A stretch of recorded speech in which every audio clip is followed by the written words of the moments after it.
ৰাভা হাছঙত ধাৰাবাহিক প্ৰতিবাদৰ জোৱাৰ ছয়গাঁৱৰ উইকিয়ামত প্ৰস্তাৱিত কুলসী জলবিদ্যুৎ প্ৰকল্পৰ বিৰুদ্ধে তীব্ৰ প্ৰতিবাদ শ শ ৰাইজে অসম চৰকাৰ হাই হাই মেঘালয় চৰকাৰ হাই হাই নদী বান্ধ প্ৰকল্প বন্ধ কৰক ধ্বনিৰে উত্তাল কৰে ৰাইজে অসম মেঘালয় সীমান্তৰ উইকিয়ামত তিনি নদীৰ সংগমস্থলীৰ পাৰত জলবিদ্যুৎ প্ৰকল্প নিৰ্মাণৰ সিদ্ধান্ত বাতিলৰ দাবীৰে প্ৰতিবাদী সভা ৰাভা ছাত্ৰ সন্থা ৰাভা জাতীয় দল সংগঠন ছয়গাঁও আঞ্চলিক গাৰো ছাত্ৰ সন্থা মেঘালয়ৰ খাচী ছাত্ৰ সন্থাৰ উদ্যোগত এই প্ৰতিবাদী কাৰ্যসূচী কোনো কাৰণতে জলবিদ্যুৎ প্ৰকল্প হ'ব নিদিয়াৰ হুংকাৰে শ শ লোকৰ প্ৰতিবাদী কাৰ্যসূচী পৰা অসম আৰু মেঘালয় চৰকাৰক এই সিদ্ধান্ত প্ৰত্যাহাৰৰ দাবী স্থানীয় ৰাইজৰ উল্লেখযোগ্য যে 55 মেগাৱাট শক্তি সম্পন্ন এই প্ৰকল্পটো 26 ফুট উচ্চতাৰ হ'ব বুলি জানিব পৰা গৈছে এই প্ৰকল্পই অঞ্চলটোৰ শ শ লোকৰ জীৱন জীৱিকাৰ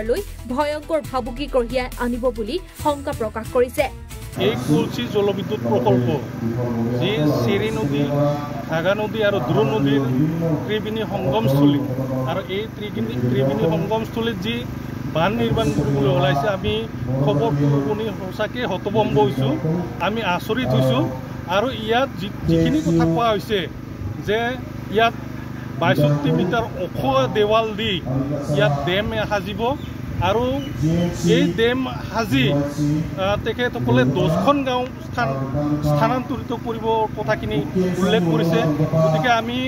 এই অঞ্চলৰ ৰাইজ পূৰ্বপুৰুষৰ পৰা আটা পিতা দিনৰ পৰা ইয়াতে বসবাস কৰি ডাঙৰ দীঘল হোৱা মানুহ গতিকে এই অঞ্চলৰ ৰাইজে এই যেতিয়া ডেম হ'ব ইয়াৰ মানুহখিনি আচলতে কলৈ যাব ক'ত খাব কি কৰিব কেনেকৈ চলিব আমাৰ সাধাৰণ মানুহখিনিয়ে বাগান খেতি কৰি কল তামোল আনাৰক এনেকুৱা ধৰণৰ খেতি কৰি জীৱন নিৰ্বাহ কৰি আছে গতিকে এই যে ইয়াত ডেম সাজিব আৰু ডেম সাজাৰ লগে লগে ইয়াত পানীৰে ভৰ্তি হ'ব গোটেই গাঁও গতিকে তাৰ ফলত ইয়াৰ মানুহখিনি ক'ত কেনেকৈ স্থানান্তৰিত কৰিব পৰিকল্পনা কৰিছে নাজানো গতিকে আমি চৰকাৰক আহ্বান জনাইছোঁ আমাৰ ভেটি মাটি উচ্চ নোহোৱা কাম কোনো পধ্যে ইয়াত হ'বলৈ দিয়া নহ'ব আপোনালোকে এই চিন্তা পৰিহাৰ কৰক আমাৰ এই অঞ্চলৰ যি সাধাৰণ খাতি খোৱা মানুহ সাধাৰণভাৱে জীৱন নিৰ্বাহ কৰা মানুহখিনিক আপোনালোকে মৰমৰ চকুৰে চাওক আৰু আমাক মৰম কৰক ইয়াত জীৱন নিৰ্বাহ কৰি বাচি থাকিবলৈ দিয়ক তাৰে আহ্বান জনাইছোঁ সাধাৰণ ৰাইজৰ ঠিক ধৰণৰ হেতালি খেলিছে ইয়াত কোনো ভবা নাছিল এনেকুৱা ধৰণৰ ঘটনা যে হ'ব গতিকে এইটো হেতালি হৈছে আৰু এই সাধাৰণ মানুহৰ লগত এনেকুৱা ধৰণৰ হেতালি খেলিব নালাগে জীৱন জীৱিকাৰ কথা আছে ইয়াৰ মানুহখিনিক বাচি থকাৰ কথা আছে ইয়াত বাসস্থান আচলতে মূল কথাটোৱে হ'ল মানুহৰ একমাত্ৰ দ্বীপ মানে